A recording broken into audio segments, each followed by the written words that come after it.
সুপ্রিয় দর্শক, এবার নিশা সওদাগর অন্তর্বর্তীকালীন সরকারকে ও নাহিদ ইসলাম আসিফ সহ সকল উপদেষ্টাদেরকে হুঁশিয়ারি করে দিলেন। নিশা সওদাগর উপদেষ্টাদেরকে কি হুঁশিয়ারি দিলেন শুনতে বিস্তারিত ভিডিওটি দেখুন।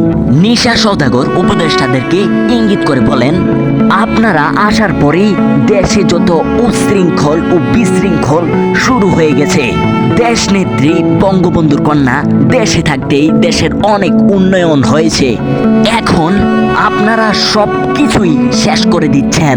তিনি আরো বলেন, এই পিচ্ছি ছেলেগুলো দেশ কিভাবে চালাবে? নাহিদ ও আসিফ এরা তো ভালো মতো ইংরেজি বলতে পারে না, এদেরকে দ্রুত পদত্যাগ করান।